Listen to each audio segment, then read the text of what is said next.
Yesterday, I just went ahead and I just fed 10 bags of feed. I just put 10 bags of feed in the troughs. So I put 5 bags in the feed in the morning. I put 5 bags of feed in the morning, and then I put 5 bags of feed in the evening.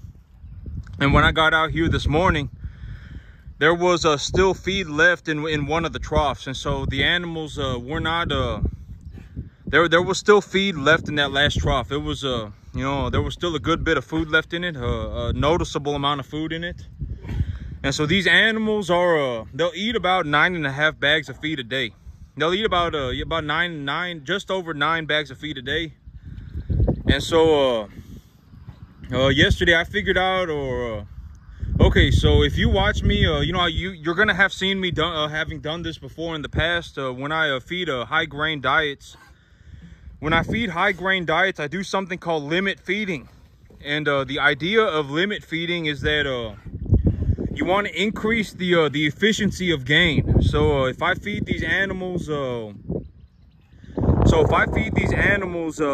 8 sacks of feed, if I figure out that my animals, if I give them 10 sacks of feed, if I give them 500 pounds of feed a day, they will leave about 25 pounds of it left over, right?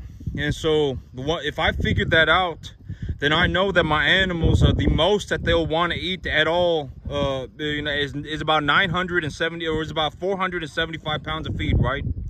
And so if I figure out that all they want to eat is 475 pounds of feed, and if they eat 475 pounds of feed, the animals gain an average of, let's say, 3 pounds of gain, right? They got 3 pounds of gain. But if I reduce their feed to 300, then now I'm in a situation where if I reduce their feed to 375 pounds, if I reduce their feed to 375 pounds, then they may still gain about 2 3/4 pounds a day per animal. And so the amount of gain that I am achieving per pound of feed is going up. The ratios are going up. And so I am, you know, I can actually run these numbers like it's a saturation curve. I say that the idea of a saturation curve is what is pretty much how I do everything, right? And so if I feed these animals 500 pounds, if I feed these animals 475 pounds of feed, if I give them 475 pounds of feed and they put on 3 1/4 pounds a day, and that 475 pounds of feed costs me $100 or $110 a day, you know, if I can reduce my expenses by 25%, but reduce their gains by 10%, so if I reduce my expenses by 1/4, but I only reduce their gains by 10%, then it is in my best interest to just give them a little bit less feed, right, in terms of financials. And so, but that's called limit feeding. I don't give them as much as they want to eat. I give them the most cost-effective amount of feed that I can give them. And so this is something that you can do. This is something that I do when I utilize a high dollar feed. So if I'm ever in a situation like I am right now, I'm not having to, but I have chosen to feed these animals a high dollar grain. You know, I pay about $440 a ton for this grain, which is not ideal. In realistic situation, well, once I'm done feeding this grain, I may just buy some soybeans. But the thing about soybeans is if I got them sitting out in the weather, they're gonna mold. You know, I don't know if y'all have ever grown legumes before, but legumes are known for molding. If you leave a legume plant out in the weather, it'll mold. It'll mold very quickly. Legumes in particular. This includes alfalfa. So, but one of the diets that I also utilize when it's, you know, usually during the summertime, because in the summertime it's dry and hot outside, and so I don't have to worry about my soybean bales molding like crazy, is that I also use a soybean corn mixture. You can feed soybeans and corn. We grow a lot of soybeans in this area, and so you can feed soybeans and corn too. I do that as well. But right now I got them on a high dollar commodity grain. And I've only got them on it for maybe, I say, you know, about 10 more days. In about 10 days, my grass should be ready to graze. And when my grass is ready to graze, I'm going to let my animals out on it. I'm not just going to keep feeding them this high dollar grain. And so as of right now, I am limit feeding my animals. And okay, so one of the things I wanted to talk about, I was actually gonna start with this, but I completely forgot, and I went and started talking about their feed.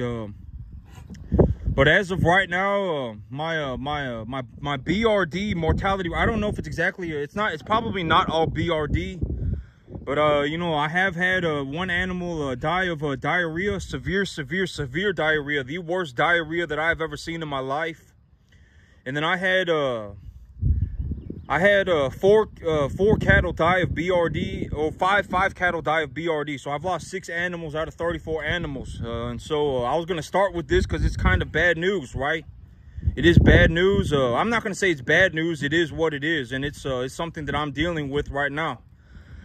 And so yesterday I was on the internet and I was just looking around. And so I said, okay, well, at least as of right now, I know, right? I know that I have 6 out of 34 animals dead from BRD. One of them, well, 5 out of 6 of them died from BRD, and 1 out of 6 of them died from extreme diarrhea.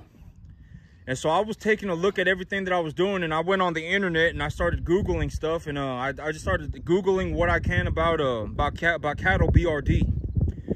And I said 6 out of 34. I'm going to write this number down and I'm going to take a look at it. I'm not going to avoid the number, right? I'm going to take a look at my problems and I'm going to objectively correct my problems, right? I'm going to see what I can do about this. And so I went on the internet yesterday and I was taking a look around on published papers. And I actually read that there was one paper that kind of intrigued me. And one of the papers, it was, they ran a morbidity and mortality. So morbidity, they described morbidity as an animal that got BRD, and mortality as an animal that got BRD and then died from BRD. And so what they found in this experiment that they ran was that vaccinations did not do anything in terms of morbidity and mortality from BRD. Vaccinations did not do anything. If you vaccinated a whole, if you brought home a whole bunch of cell-born calves, excuse me, if you brought home a whole bunch, they did this trial with a bunch of cell-born calves, and they were, well, I'm not exactly sure, well, where they got a bunch of stocker calves, okay? They got a bunch of stocker calves and they were not weaned. I'm not sure, well, I don't remember, I don't think that they wrote, that they got these animals from the cell barn, but whatever the case, they got a whole bunch of stocker calves that were not weaned. They got little baby calves that were not weaned, and they vaccinated all of them. They vaccinated all of them and ran a trial on them and took a look at them. And they said in this trial, okay, so they had 2 groups. They had one group that they vaccinated all of the animals. They vaccinated all of the animals, and then in the other group, what they did was they weaned the calves with their mother. They weaned the calves, properly weaned the calves, and gave all of the calves a shot of antibiotics.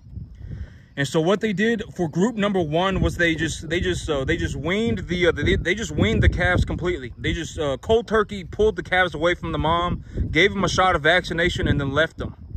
And then in group 2, what they did was they weaned the calves properly. They put them on a weaning schedule. And then they also gave all of the animals a shot of antibiotics. And what they found in this experiment was that vaccinations did not do anything in terms of mortality and morbidity, in terms of weaning these calves and them not developing BRD and dying from BRD. Vaccinations did not do anything. And what they found was that weaning the calves, you know, weaning the calves properly and giving them all a shot of antibiotics, what they call metaphylaxis treatment. You know, I've been talking about metaphylaxis treatment for a long time, and I've been considering this for a long time too. But if you gave, what they found in this experiment was that if you gave all of the animals a shot of antibiotics when you weaned them, when you gave them a shot of antibiotics, every single last one of them, you gave them a shot of antibiotics, mortality and morbidity went down. But if you gave them all a shot of vaccinations, mortality and morbidity was left unchanged. And so I was taking a look at this trial, and I said, you know what, this is good information, and I'm gonna try it. This is you know, I've been thinking about metaphylaxis treatment of my animals as well. You know, as of right now, I've got 46 animals or so. I've got yeah, what's 51 minus 6? 45. I've got 45 animals, and right now I owe the bank about about because it's about 56,000, and so I owe the bank 56,000, and I got 45 animals, and so as of right now, I would say I'm gonna break even, and I'm gonna go positive, maybe about I would say if I had to, you know, anticipate my P&L, right? How much money am I gonna make? I would say over the next 4 months, I'm gonna make about over the next 4 months, I may make about $12,000, and so oh yeah, that is about $11,000 to $12,000. So I'm still making about $3,000 a month right now. I would say I'm still making about $3,000 a month right now. And the thing is as soon as I get my sick pen cleared up, and as soon as the weather clears up, I'm gonna go ahead and purchase more animals. I'm gonna bring home 5 more animals, and I'm gonna get myself up to that even 50 that I'm looking to keep my you know, right now the big goal is to keep my my animal density at 50 animals right now, right? I'm gonna go and get the 50 animals. I'm gonna go and bring home 5 more animals, so that puts me at an even 50. And then once I take all the animals to market, and if I have an even 50, you know, and it costs me $4,000 to bring home the extra 5 animals, and the extra 5 animals end up making me $7,500. I make $3,500 on them. You know, I can add that to my top line as well. But as of right now, I am going to start metaphylaxis treatment of all my animals, because a lot of my animals, they are put in like the worst situation that you could possibly imagine putting a stocker calf in, right? If you got a 200-pound calf, and one morning you just wake up and you rip it off of its mama and you take it to the sale barn, and you know you want to get the most amount of weight on the animal possible, so the animal still got blubber on it. That morning it was drinking milk, and that evening it's now sitting, you know, and you know, 5 hours later it's now sitting in a sale barn, you know, with thousands of other animals. It's like the worst situation that you could put a calf in, right? I mean, in terms of stress levels, and in terms of introducing them to bacteria and all sorts of problems, you are legitimately putting them in the worst scenario possible. And this is also what I mean by, you know, when I'm, you know, in another video I talked about, if you are going to take a small calf to the market, you are better, you know, please just wean your calf. I mean, wean your calf and wean them properly. You don't even have to give them a shot of vaccinations, just wean them properly. You know, just wean them properly and then take them to the sale barn. You know, if your calf has a whole bunch of blubber on it, I mean, you're gonna lose money on that anyway. You know, if your calf has a whole bunch of blubber, you're gonna lose money on that anyway. You may as well just give the calf, you know, 2 bags of feed. You know, you may as well just invest. You may as well just invest about $40, right? You might as well just invest about $40, $50 and buy yourself a good bale of hay and 2 bags of feed, and feed the animal and wean the animal. You know, it's a lot. The reason you want to do that is because it's easier on the animal. You know, if you wake up tomorrow and you say, you know, I got a little 200-pound calf, a little 250-pound calf that I want to take it to the sale barn, and you go out there and you pull it off of its mama, you separate it from its mama, you put them in the trailer, and you just take them straight to the sale barn, that animal is not going to do that animal's going to have a very hard time. You know, it's going to be very hard on the animal. And a lot of these animals, you know, those are the type of animals that I am bringing in, you know. And so those are the type of animals that I am currently bringing in. And so I figured that I am going to start metaphylaxis treatment of my animals. You know, I was reading a study and it was saying that vaccinations did not do anything. In terms of the animals, you know, morbidity and mortality, the animals that, you know, were not vaccinated essentially did the same as the animals that were vaccinated, right? They had 3 groups. They had a control group. They just did nothing. Group number 2, they pulled them off their mama and vaccinated them, and then they took a look at what happened. And then group number 3, they weaned them properly. They put them on a preconditioning diet, and they weaned the animals properly. And then they gave everybody a shot of antibiotics, and they found that group 3 did the best by a long shot. And so as of right now, I am going to you know, and it's kind of, well, I mean, you know, I'm just gonna be honest, you know, here in I've already said repeatedly in the past that the reason that I lowball myself, you know, even if I think that my numbers are going to come out to be 80,000 for the year, even if I think that I'm going to make $80,000 of net profit for the year, I always lowball myself, right? I say, well, let's just take a look at this as if things went wrong, right? And I only made 60 grand. But as of right now, I am still on track to make 60 grand. I may even do a little bit more. You know, I'm not doing very good right now, and I'm still making about $3,000 a month. And so, you know, I was gonna talk about this, but you know, and I don't mean to sound like a horrible person, but I'm just gonna say it because it is my, I'm just gonna be as honest as I can, okay? Most people, if they realize that they could wake up tomorrow and make $20,000 a month, if they genuinely believe that they can make $20,000 a month, they would not be doing what they are doing right now. They would not. Most people would not. I am telling you that even if it does not matter what they say, you know, one of my big reasons I think that that I make these videos, one of the big reasons that I believe that I make these videos is because I wasn't born yesterday, right? I'm not dumb, deaf, and blind. Nobody's dumb, deaf, and blind. If you put me in a room with 10,000 other people and you said all of you now have the opportunity, genuine opportunity to make $20,000 a month, almost everybody would take it. Almost everybody would take it, and I am showing you a farm that makes about $15,000 a month on a 10-acre field. I am showing it to you. I am not asking for your opinion. I'm not saying that this is an opinion. I am not saying that this is a La La Land journey. I am showing you a farm that makes about $15,000 a month on a 10-acre field. I am showing it to you. You know, you have to get that into your head. Do not default moron. I am legitimately showing you a farm right now that makes $15,000 a month on a 10-acre field. If I bring home a $15,000 check, I keep about 7 of it. I keep about 7 grand, and it turns into about, well, I'm lowballing myself, right? I'm always gonna lowball myself. It's better to lowball myself than it is to highball myself. If I anticipate that I'm gonna do better than I think that I am, and I do worse, and it's kind of a bummer, right? But I am showing you a farm that makes $15,000, and I may, you know, but granted that I'm gonna have to push I'm pushing my animal count up to about 60. I'm gonna push my animal count up to about 60, and so I would say right now I'm making about 12. I'm making about 12. You know, if I ran my farm at 50 or at 50 animals, I would make about 12. But I'm gonna realistically, I'm gonna push my animals. I'm gonna push my herd count up to about 65. I'm going up to about 65, maybe even 70, 60, 65, 70 or so. But as soon as my grass comes in and my grass is ready to be grazed, I'm gonna increase my herd density.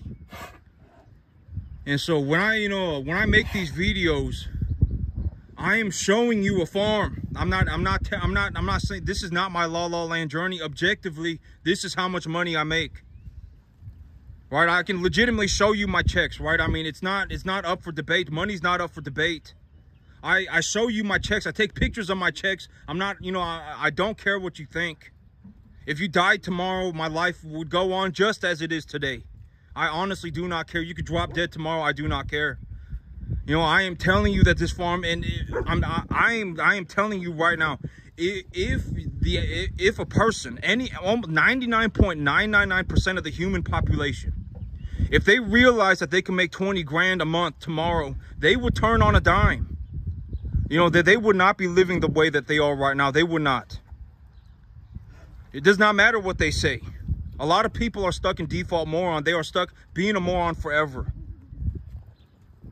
So, you know, do not take advice from Billy Joe Bob. I'm telling you, do not take advice from Billy Joe Bob. Do not even consider Billy Joe Bob's opinion.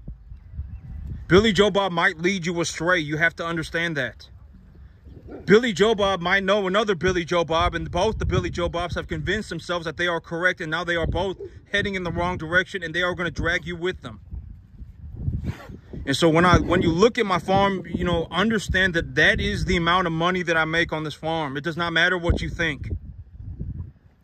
It is not up for debate. Money's not up for debate, right? If I bring home the check, then I bring home the check. Money is just a number in the bank account.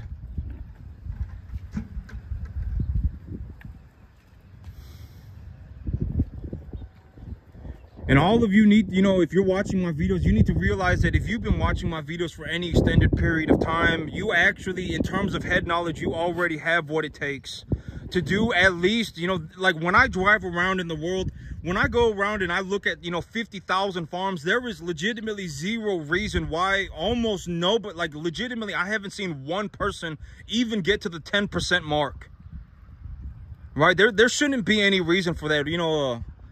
I mean, what are you doing? How did you possibly not even get to the 10% mark? How are you not even making $1,500, $2,000 a month on per acre, right? How are you not even doing that?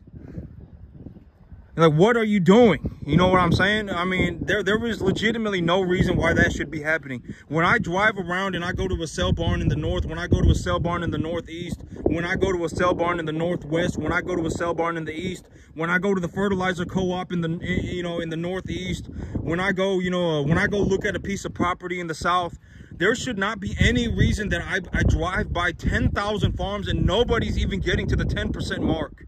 That should not be happening. You know, if you watch my videos, you have more than enough head knowledge to blast past the 10% mark within the next 2 years of your life. That should not be, you know, it should not be happening. Well, you know, what is going on with these people that's not even letting them make even $1,500 a month on per acre? You know, like what is going on? Or for $1,500 a year, excuse me. How or what, $1,500 a month per acre? How are they not even doing that? You know, I should not be driving around looking at 50,000 farms and going, man, nobody's making it to even the 10% mark. That should not be happening. You know, in terms of head knowledge, if you've been watching my channel for any extended period of time, you have more than enough head knowledge. You know more than enough to actually go and do something, right? And I've always said that the less money you are looking to make, the less you are at risk for. And I would highly suggest starting with hay, because even if you fail on a crop of hay, it does not matter. It's only going to cost you like $500. It's going to cost you like $1,000 if you really go for it. And chances are you are not going to completely fail. Granted that you do not default moron, as long as you do things somewhat correctly, you should not be failing completely. You should at least end up with something, right? And you could graze it with your 10 cattle or whatever you want, and then you can make your money back.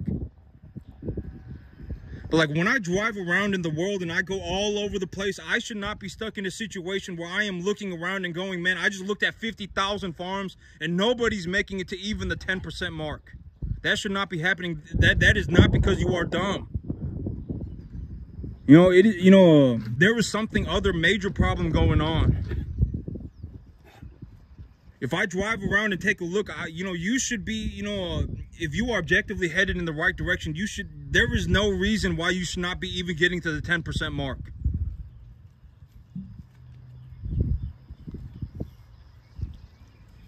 But that's it for me today, YouTube. Y'all have a good one.